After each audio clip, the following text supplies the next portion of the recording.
Tonight on Fox 9 Now in HD, why some local lawmakers are concerned about the security of a database containing Idaho voter information. And a little bit later in the show tonight, a look at one of the local organizations finding a different way to put an end to domestic violence in the Treasure Valley. And coming up, the snow has been flying in the mountains, but we're getting rain in the valley. What is in store for the rest of the week? We're going to go through this week all the way to the weekend, and my Fox 9 Now forecast next. Watching Fox 9 Now News at 9. It's about time. Thanks for joining us, everyone. I'm Roland Barris. Tonight's big story: locked, loaded, and ready to go. Idaho's first satellite has been given the go for launch around 1 a.m. tomorrow. And Michelle Edmonds is the only Gem State reporter to get the up-close exclusive view of the rocket today. And she is joining us live from Vandenberg Air Force Base in California. Michelle? Hi, Roland. Good evening, everyone. Yes, we are live at Vandenberg Air Force Base. Idaho is going to have another event to add to its history books in just a few short hours right here behind me. And it's all thanks to some very smart Treasure Valley students. But to blast off a satellite into space, that's really just the first step. It is impressive. Sitting next to the Pacific Ocean, this rocket will carry Idaho's first satellite into space. A team of students and professors from NNU created MakerSat-0. The CubeSat will test plastics to find the best one to use in 3D printing in outer space. We're told that this Delta II rocket is so powerful with those 9 boosters that you can feel the compression miles away. At the top is the JPSS, or the Joint Polar Satellite System. Scott Dorval is going to talk more about that in a moment. And then underneath are the different CubeSats that will be deployed out of a Peapod. Then, only about 2 hours later, the team will find out if MakerSat-0 does what it's designed to do. Obviously, you want it to turn on, you want to hear from it, so that's a big success for us right there. But getting good data back is up there as well. And so that's the moment of truth. It's either there or it's not there. There's no two ways about it. So that'll be a nerve-wracking moment. We don't know. There's lots of things that can go wrong. But these undergraduate engineers have never doubted their mission. And with the go for launch now set for just a few hours from now, they remain optimistic. It's going to be a good moment, hopefully. So we will literally know about 2 hours after liftoff if MakerSat-0 is going to send back data. First, it's going to have a beacon that turns on. That's going to be right about 5 a.m. Idaho time. And then at about 6:09 Idaho time, we'll know if the science of that CubeSat is working. And guess what, Roland? I'm going to be there along with the entire team in the war room they've put together, and we'll be bringing it to you live during our Fox Morning Show. Reporting live from Vandenberg Air Force Base, Michelle Edmonds, Fox 9 Now. Oh, I'm so jealous. Thanks, Michelle. Appreciate it. And the weather expert, meteorologist Scott Dorval, is here with a little more, Scott, on what it really takes to get this CubeSat out there. Yeah, a lot of money. Definitely well, a lot of sure money. A lot of money, yeah. It's a little tiny cube like this. Why such a huge rocket? Well, as Michelle alluded to, there's another satellite going up there with it, and this is the way that we have to get them up into space. They got to break through gravity to get up there into orbit, and that polar orbit that this CubeSat will be in. So here it is, the Delta II rocket. This is one that's very much like what we're seeing there. Michelle was showing. This was an older one. We're going to show this one take off. This is not the one with the satellite on it, but these booster rockets down here, that's the first part of the stage. Again, you got to break that gravity. So much money spent in fuel, and most of it is expended there in the first minute or two of the flight. In fact, even less than that. And there's the booster rockets being jettisoned off, and then the rocket will continue to go up into space, breaking that gravity. Very elaborate setup here, but as Michelle mentioned, at the top of the spacecraft, first we're going to have, these are the CubeSats right here. That's what basically will look like. That was the launch from the International Space Station. These are a little bit bigger. Here's another CubeSat launch from, I think, a Japanese ship there as well. But this is more what the CubeSat look like there, the little square. These booster rockets, again, lots of energy being expended, but the key is get the satellite up into space so we can start gathering data. And this is a journey that is in an area of technology that is rapidly advancing. And so it's a new technology. It's something that we're going to be watching for many years out. And one day there might be an armada of CubeSats doing similar capabilities that we have from JPSS. But I think that's going to be many years from now. traveling at over 1,700 miles per hour. The MakerSat Zero should be in orbit gathering that data for several years. That's how long the mission should go. The students actually will be accessing the research data just again about an hour or two after, as Michelle mentioned, after it's in orbit. And you know how they get that data? Very sophisticated.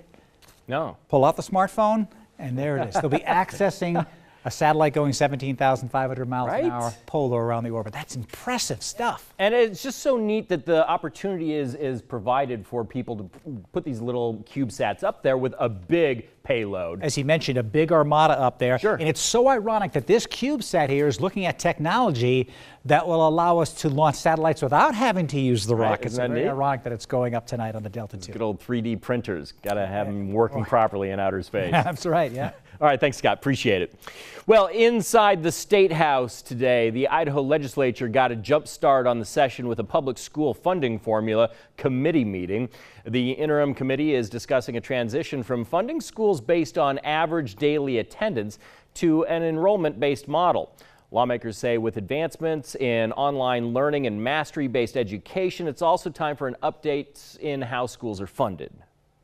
There's lots of pieces that we need to deal with, and we need to make sure that we're getting it right. We have currently a lot of our funding is done on an average daily attendance, but we know whether a child is there or not, the costs are still there. Yeah, today the committee introduced a draft resolution making several recommendations and calling for the formation of a technical committee to further study that issue. The Knin Middle School office manager has been fired after accusations surfaced that she engaged in what's being called inappropriate conduct with a minor, but no details are being released at this point. Superintendent Wendy Johnson sent a letter to parents today saying Melissa Whiteley has been terminated and that police are investigating the charges. Johnson said counselors are available for any students who feel they need to talk with someone. She also said nothing suspicious showed up in Whiteley's background check, which was completed when she was hired by the district in August of 2013. Idaho's Democrats calling for the state to pull out of the interstate voter cross-check system. Idaho is one of 28 states to send voter information to a database operated by Kansas's Secretary of State. Now, the goal of the voter cross-check system is to prevent voter fraud by making sure that voters aren't registered in more than one state. Numerous national reports suggest a novice hacker, though, could easily penetrate the cross-check database. Turns out that since 2014, Secretary Denny, without legislative approval and without really telling anyone, has been releasing our name, address, the last 4 digits of our social security number, and our birth dates. So while we were all arguing, hey, keep it where it's in the public domain, meanwhile, behind the scenes, without legislative approval, he was releasing private information to an unsecure server that's located in Kansas or Arkansas and really has nothing to do with protecting Idaho's elections.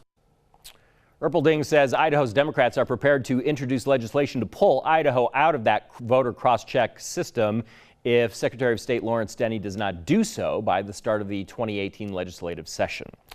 A Treasure Valley woman has something to smile about today. That's because she found out that she is the lucky recipient of a brand new set of teeth.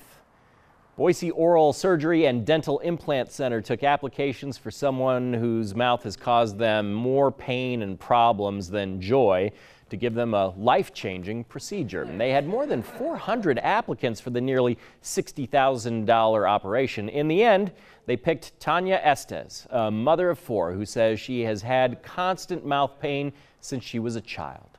It's something that's haunted me my whole life. As kids, people made fun of me. Older people don't really mention it, but I know they notice it. It's held me back from a lot of things that I've really ever wanted to try, and I always talk myself out of it. So it's just, I need it. And it's going to change her life. The procedure should happen by Christmas. Tanya says one of the things she's most looking forward to after getting her new smile is taking professional family photos for the very first time. Well, do you know someone who makes a difference in our community? You should nominate them for a Jefferson Award. We're going to pick a new recipient each month, and one of those folks will be selected to head to Washington, D.C. to represent our state. He or she could even receive the Jacqueline Kennedy Onassis Volunteer of the Year Award. Just head to fox9now.com and click on the Jefferson Awards link. Fox 9 Now has much more news coming up in our second half hour tonight. New reports raise new questions as lawmakers try to learn what happened in a deadly ambush that killed 4 U.S. service members in Africa. And next on Fox 9 Now. Heavy hitters in the Republican Party are now calling for Roy Moore to step out of the race. I'm Caroline Shively in Washington. I'll have details coming up. Welcome back, everyone. Right now in America, another woman has come forward accusing Republican Senate candidate Roy Moore of sexually assaulting her as a teenager. Now, Moore continues to deny the allegations, but Republican leaders have started to withdraw their support. Fox's Caroline Shively has the very latest. Him putting his hands on my breast. I tried to open my car door to leave, but he reached over and he locked it so I could not get out. A fifth accuser came forward on Monday accusing Republican Senate nominee Roy Moore of inappropriate sexual behavior when she was a teenager and he was a district attorney in his 30s. Moore's campaign called it a witch hunt, but prominent Senate Republicans are calling for the Alabama candidate to drop out of the race. There are a number of options that are being considered, but he should not be a United States Senator. If you win, you lose because you're coming to a body where people are already calling for your expulsion. Moore has called the allegations, first reported by the Washington Post, politically motivated, coming just a month before the special election. I want to make it perfectly clear. The people of Alabama know me. They know my character. They know what I've stood for in the political world for over 40 years. And I can tell you without hesitation, this is absolutely false. Many recent polls have showed the race between Moore and Democrat Doug Jones as close or tied.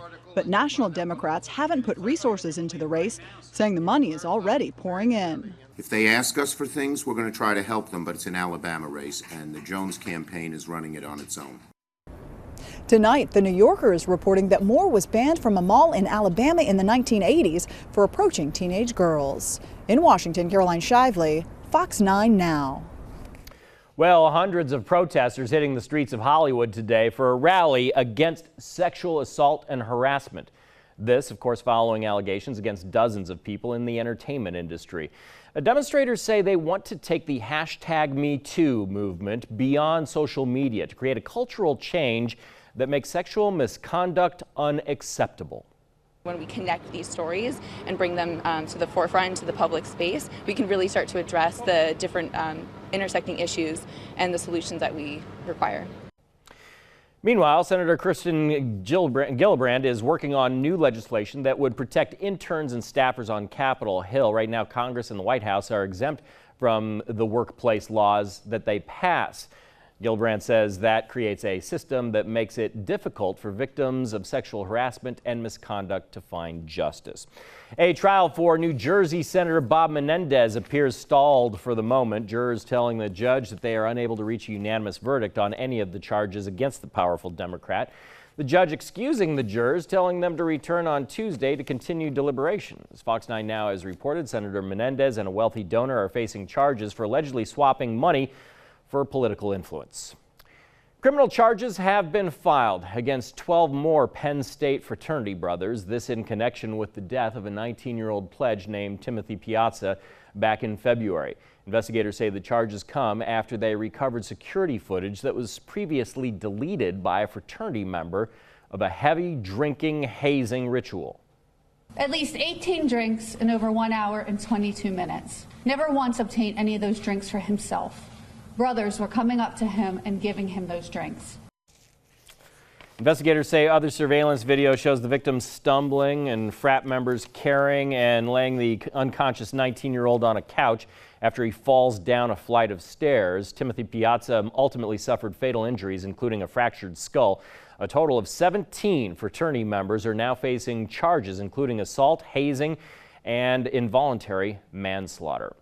The Ninth Circuit Court of Appeals gives the Trump administration a partial victory on its controversial travel ban, the court granting the administration's emergency request to allow parts of the ban to go into effect. As Fox 9 Now reported, a judge in Hawaii blocked the third version of the ban 1 day before it was set to take effect. The Ninth Circuit's decision today keeps the ban frozen for immigrants with a close familial relation in the U.S., but allows the ban to go into effect for everyone else. The Ninth Circuit panel is set to hear oral arguments on the case next month.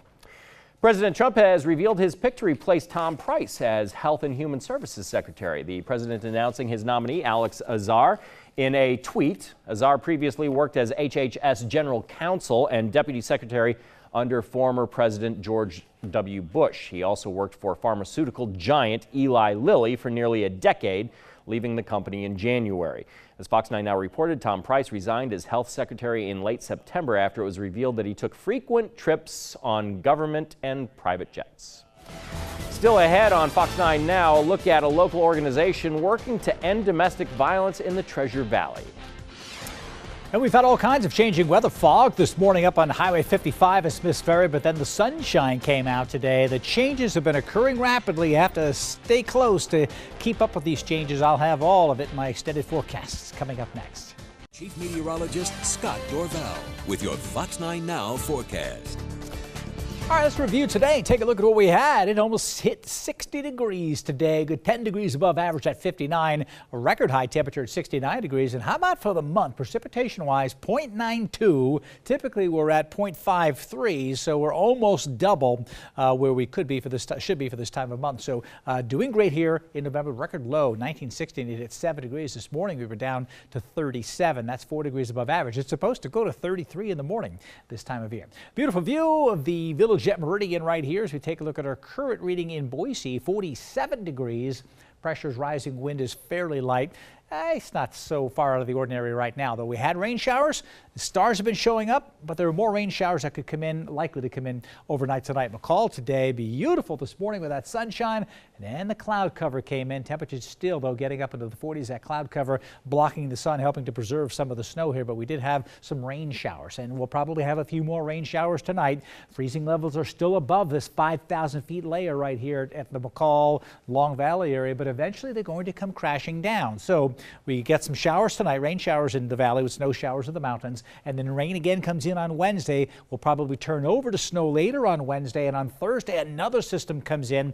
This one's going to drop snow all the way down to 4,000 feet very likely, and maybe even lower than that by Friday morning. As a high on Friday only hits 30 in the central mountains, and more storms coming in Sunday and Monday. We have another one there, and so as we head towards Thanksgiving itself, we may end up having a few more storms to talk about. Fog, kind of a gloomy start in Stanley, but watch the mountains in the background just like that. The fog clears. We have blue skies for a couple of hours, and then the clouds rolled back in. High temperature sitting at 42 degrees this evening. And here's what's happening right now. Downtown Boise streets are wet, but it is not raining at the moment. And as I mentioned, temperature 47 degrees. That's the key. It is cool outside. Doppler radar shows that it's generally dry, but you see some showers just north and west of Ontario. More showers coming into eastern Oregon here, and you can see them developing now in Malheur County as well. So another wave of showers will push through. All of this is going to happen overnight tonight as our jet stream continues to bring that flow in from the south and west. The mild weather has been winning out on this side of the jet stream. On the other side, it is colder with storms rotating around. Eventually, some of this colder weather will come in, but at first pushes to the south, it draws the mild weather up, and that's going to happen again on Monday. But then we'll start to, that's going to happen again with our next storm system here. And then as we head towards the middle part of the week, that colder weather will move in, dropping the snow levels. So be prepared for that. Futurecast showing snow in the higher elevations tonight. Here are the rain showers in the Treasure Valley. We could get a burst of rain here after midnight. 7 o'clock in the morning, still some clouds around, maybe a little fog. It'll break into that sunshine very quickly. A beautiful day coming up. But then on Wednesday, more rain likely to develop, especially in the Western Valley, and there's the snow in the central mountains, and it may be a little bit lower in elevation to start and certainly will be to finish. There's Wednesday evening pushing on through, and more showers could come in again later the day. On Thursday, we get another system. So tomorrow, our exclusive true view of tomorrow's weather today, right around 50 to 52 degrees, a lot of sunshine. I really think tomorrow afternoon you're going to be thinking, hey, this is a really nice day with a temperature of 52 and light wind and that deep blue sky developing with some puffy clouds. 47 in Garden Valley, about 35 in the McCall area. I've got 2 to 4 inches of snow. We've had some of that already in the higher peaks. Again, this is not for McCall. McCall will see rain showers. Stanley Sun Valley above 6,500 feet. You could see some snow as well. Next storm system after Tuesday. Again, tomorrow, a nice day, but cooler. Beautiful weather comes in Tuesday, but then the rain showers for Wednesday and Thursday, each in the afternoon. It looks like 2 separate storms, one Wednesday afternoon, one Thursday afternoon, and then again on Sunday late in the day. We may squeak out a pretty decent weekend if we can get through Saturday, but colder. It's going to get colder here, and those snow levels are going to start coming down. Well, that's good. I'm ready to ski. A lot of people are, and we're hoping for that Thanksgiving break to be good for at least some mountains. Yeah, we got a little time left. Yeah. All right. Thanks, Scott. Appreciate it. Well, it is a concerning statistics. 1 out of every 3 people will be a victim of domestic abuse or sexual assault in their lifetime. And experts say the number may actually be higher than that because many cases of domestic violence go unreported.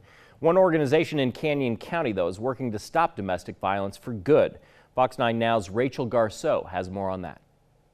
My parents were in a relationship that was toxic, mostly because my father was the abuser, my mother being the victim. Growing up, Laura Diaz saw and experienced more than any child should ever have to. Particularly, I remember is a situation where my dad had beaten my sister and I so badly that in the middle of summer we went to school with long sleeve shirts and thick jeans, pants, anything to cover those bruises. Diaz, now in her 20s, grew up with an aggressive and abusive father. He was just an angry person. Yeah.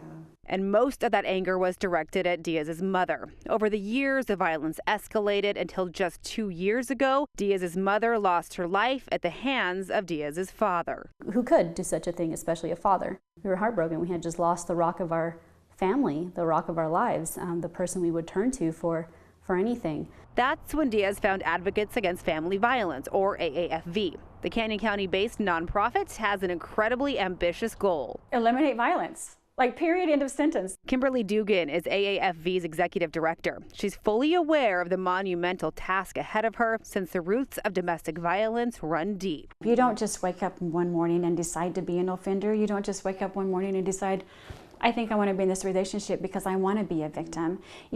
It's generations deep, and it's what they've been taught. To accomplish what Dugan calls their bodacious mission, AAFV operates nearly 20 different services for victims of domestic violence and sexual assault from their campus in Caldwell. They offer a low-income housing program, a daycare, classes for victims and their loved ones, and most importantly, a 24/7 emergency shelter called Hope's Door. Any emergency situation, 24/7, 365, if you've been victimized by domestic abuse and sexual assault and you have nowhere else to go, Hope's Door is your place. While Dugan admits she may not see an end to domestic violence in her lifetime, she has no doubt that her gigantic goal is attainable. But both she and Diaz say it will take all of us to put an end to this dangerous cycle. Domestic violence is not a family matter, it's a social issue. We definitely need to do social change, make social change shifts. Our mission states that we work to eliminate violence. You only can truly eliminate something if you're preventing it from happening to begin with. Rachel Garceau, Fox 9 Now. Boy, and we wish them the best with that mission. The group also created a teen outreach program that they take into local high schools, hoping to stop the cycle of violence before it ever starts. This last year alone, they reached 11,000 kids with their healthy relationship curriculum.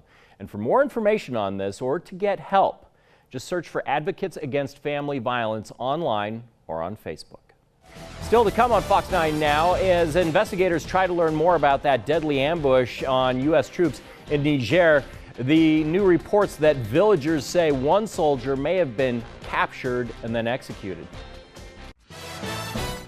Welcome back, everyone. Right now in the world, the death of 4 U.S. soldiers in Niger last month is raising red flags back here in the United States. Fox's Kristen Fisher has the very latest on the investigation. Investigators back on the ground in Tongo trying to get answers about the attack that killed 4 U.S. troops last month. One U.S. official in Niger says a very large U.S. team spent most of the day Sunday collecting information while drones monitored their movements overhead. According to U.S. Africa Command, the team interviewed local villagers, conducted a physical examination of multiple areas of interest related to the attack, and retraced actions leading up to, during, and after this ambush.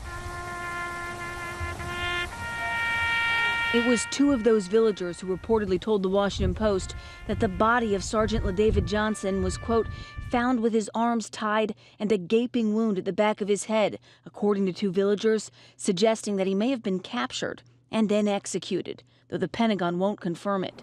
The villagers' accounts come amid growing scrutiny on Capitol Hill. Thanks, sir. All right. Republicans and Democrats continue to be concerned about what they describe as insufficient or conflicting information about the deadliest combat operation since President Trump took office. That's especially true for Congresswoman Frederica Wilson, who listened in on Mr. Trump's condolence call with Sergeant Johnson's widow. I had a very nice conversation. After the Post story broke, she says she was surprised to wake up to the horrific details in the report, adding, quote, I'm very concerned about the mysterious circumstances surrounding Sergeant Johnson's death, and I need and want answers now. But so far today, still no answers. When the Defense Secretary James Mattis was asked point blank this afternoon, was Sergeant Johnson executed? He replied, we're still waiting on the investigation, and that won't be complete until January. In Washington, Kristen Fisher, Fox 9 Now. Meanwhile, startling new allegations to report in the investigation into the death of an Army Green Beret in a different African country, Sergeant Logan Melgar, killed in Mali back in July. The Daily Beast reports that two members of the Navy's elite SEAL Team 6 are accused of killing Melgar after he discovered they had been stealing from a fund used to pay informants. The Daily Beast attributes its finding to what it calls, quote, 5 members of the special operations community not cleared to speak publicly. Military and defense officials say a military examiner did rule Melgar's death a homicide by asphyxiation. The two Navy SEALs are under investigation, but no charges have been filed. President Trump's trip to Asia is winding down. Fox's John Roberts has more on a busy trip that has not been without controversy.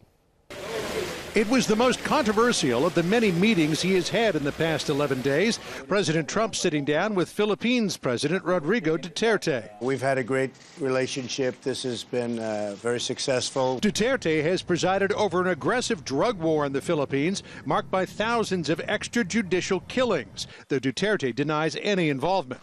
The White House says President Trump briefly brought up human rights during the bilateral meeting, but a spokesman for Duterte immediately contradicted that. There was no mention of human rights. There was no mention of extralegal killings. Despite the disagreement over what was discussed, Duterte's people say the relationship with President Trump is warm and friendly. And at the ASEAN dinner, Duterte sang a love song with a famous Filipino pop star, saying he did it on orders from President Trump. The orders of the Commander-in-Chief of the United States. North Korea was high on the agenda as the president met again with Shinzo Abe of Japan and Australian Prime Minister Malcolm Turnbull. Last week, Abe pledged 100% support to President Trump. In Manila, it was Turnbull's turn. We've got the same values and the same focus on ensuring that the North Korean regime comes to its senses and stops its reckless provocation and threats of conflict in our region. President Trump promised a big announcement on North Korea when he returns to the White House on Wednesday, and something on trade, too. We made a lot of big progress on trade. We have deficits with almost everybody. Those deficits are going to be cut very quickly and very substantially. Except us. We've got a surplus with us. You're the only one. The only glitch in the trip came after the APEC summit in Vietnam. President Trump revealing that Russian President Vladimir Putin had again assured him he had nothing to do with meddling in the U.S. election. Asked aboard Air Force One whether he believed Putin, the president said, quote, I really believe that when he tells me that, he means it. Some reports took that to mean President Trump believed what Putin said over U.S. intelligence assessments that Russia did indeed interfere. John Roberts of Fox, please. At a press conference in Hanoi, Fox News asked the president to clarify. Could you once and for all, definitively, sir, yes or no, say whether or not you believe that President Putin and or Russia interfered in the election? What I said there is that I believe he believes that, and that's very important for somebody to believe. I believe that he feels that he and Russia did not meddle in the election. As to whether I believe it or not, I'm with our agencies. President Trump added that he trusts the intelligence agencies with their current leadership, the leadership that he put in.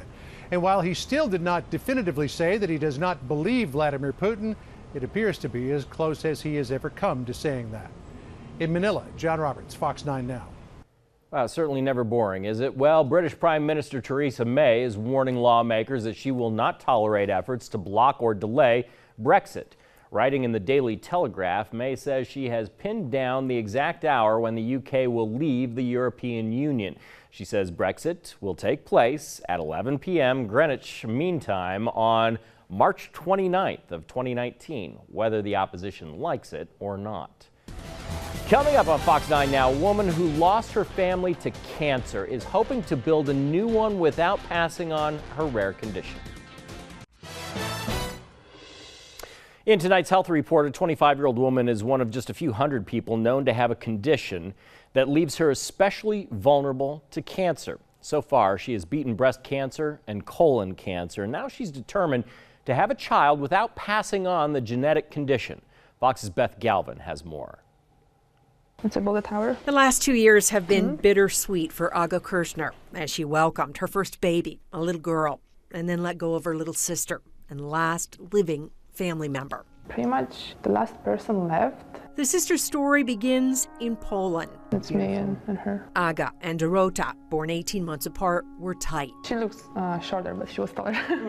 They took care of each other growing up after their mother died of breast cancer at just 39. I was always the one who protected her. Aga and her sister both underwent BRCA gene testing after their mother's death, and both were relieved at the time to learn they did not carry a gene mutation that raises their risk of breast or ovarian cancer. So Aga came to America as an au pair, fell in love with her husband Nathan, and got married, while Dorota began her life back in Poland. And then when she was 22 years old, she had all kinds of pains and different symptoms. So they did colonoscopy and they found that she had colon cancer. It was stage 4. Dorota's doctor told her the cancer had been likely growing since she was just 10 years old. She had no chance anymore. Her body it already spread to lymph nodes and her liver, and she passed away six months later. Then in June of 2016, just 2 months after Aga's sister died at 23, I had colonoscopy and they found colon cancer. Aga's cancer was caught early while it was still treatable, but every few months she has to come back here to Piedmont Fayette Hospital for more screenings to look for additional cancers. Because a follow-up blood test revealed Aga has Li-Fraumeni syndrome, or LFS, a rare gene mutation passed down through families that all but guarantees she will face cancer again.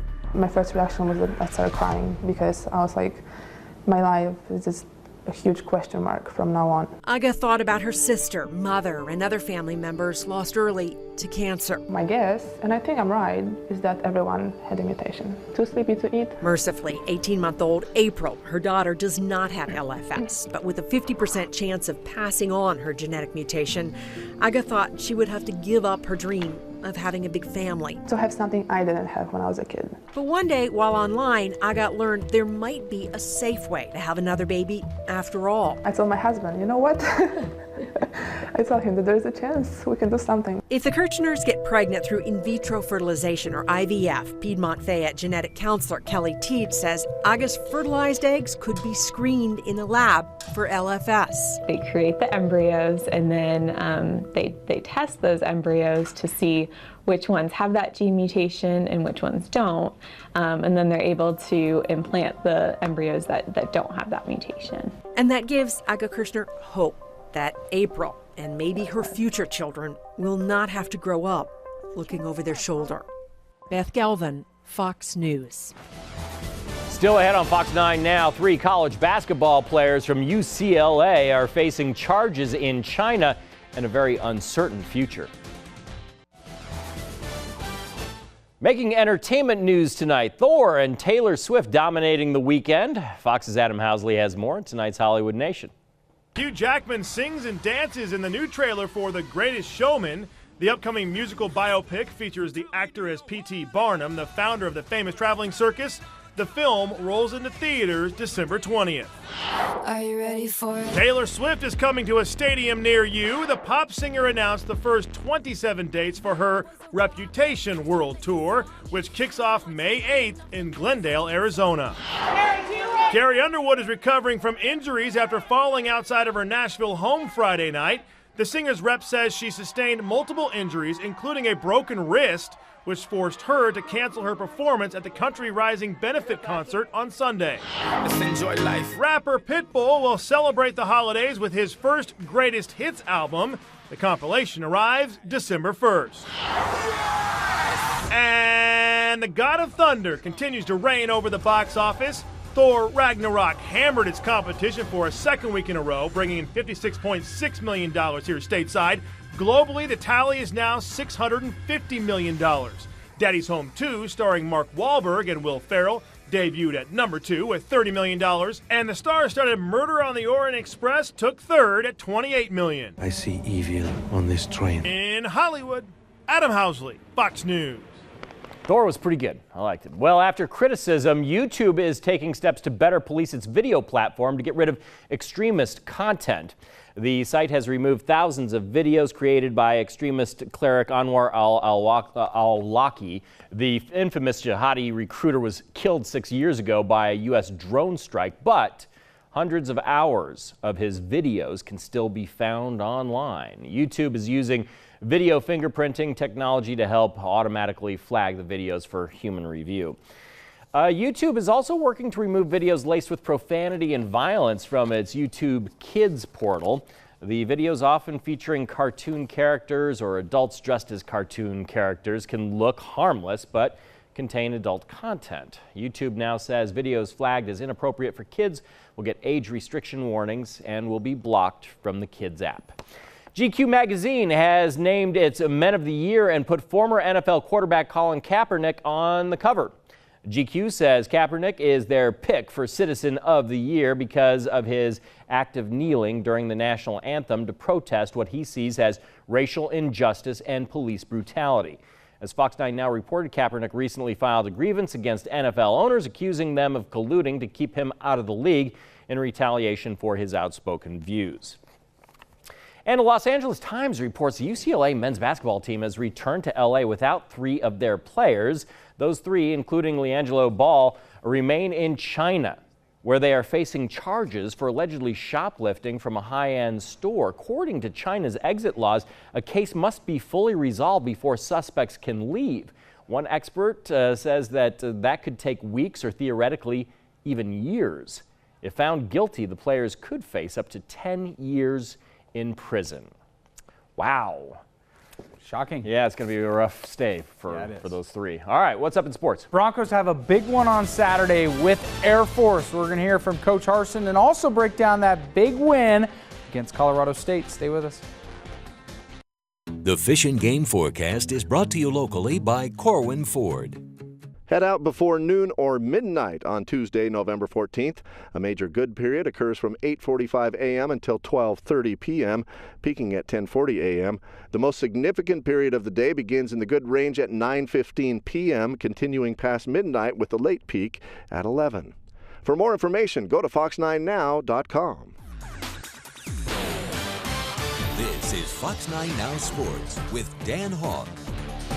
After a nail-biter of a win over Colorado State, the Broncos now return home to face Air Force. Boise State is in the driver's seat to get to the Mountain West title game for the first time since 2014. The Broncos can clinch the Mountain Division one of 2 ways. If they win against Air Force on Saturday, they're set. If they lose, they will need Wyoming to lose as well. Beating Air Force won't be easy, as the Falcons have beat the Broncos 3 years in a row. No motivation needed. We respect their team tremendously. We respect the players on their team tremendously because of who they are, where they're at, and also that they're the competition. And regardless, this time of year, this game in particular, at home, senior night. There's a lot of things that are going into this game. The motivational part of it, it should be there. If it's not, there's something wrong with us. Boise State also picked up a pair of players that were honored by the Mountain West Conference. Running back Alexander Madison was named Offensive Player of the Week, and Joel Velasquez was named Special Teams Player of the Week. You remember the game on Saturday night. Madison rushed for 242 yards and 3 touchdowns, which are both career highs. Velasquez set up the game-saving onside kick, a thing of beauty right there. It's the first conference weekly honor for both Madison and Velasquez. The win on Saturday night wasn't just emotional and special for Coach Harson's team. Men's basketball head coach Leon Rice also stayed up late to watch the Broncos win. After his team won against Southern Utah yesterday, Coach Rice reflected on what the football team was able to do in Fort Collins. You know, it's kind of the Boise State way. You know, we preach that to our players all the time. You just keep fighting and keep fighting, and then our winning culture takes over. They faced adversity, they looked in the face and punched in the nose, and, you know, turned this season around into what's been remarkable.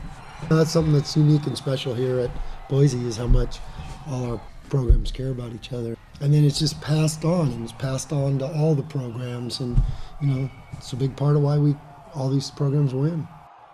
And finally, Boise State's men's and women's cross-country teams will both receive at-large bids to the NCAA National Championships. The men's program has now earned a berth at Nationals for the third straight year, while the women have qualified 3 out of the past 4 years. It's only the second time in program history that both teams receive bids to Nationals. Coach Emmel says that getting both teams to Nationals is not only good for the program, but for the future programs down the line. We have 2 teams that are in the hunt to do some special things, and you know, you kind of want some teams in front of you that kind of mess up and be there for the taking. A lot of the big names like Oregon or Stanford or you know, Syracuse, you know, kind of perennials, they're always there, and then we're just kind of there, and everyone's like, what are you doing? And we're like, hey! So it's nice to kind of be making a little bit of a splash. Good luck to them in Kentucky for that one. Yeah, absolutely. Boy, I missed that Bronco game. How could you miss that? How did I miss that? Yeah, you missed a good one. It's on YouTube though, right? Yeah, it's on there somewhere. Check it out. All right, here's a look downtown Boise from our tower cam atop the Grove Hotel. We're going to check in with Scott one last time for a final look at your weather. Straight ahead.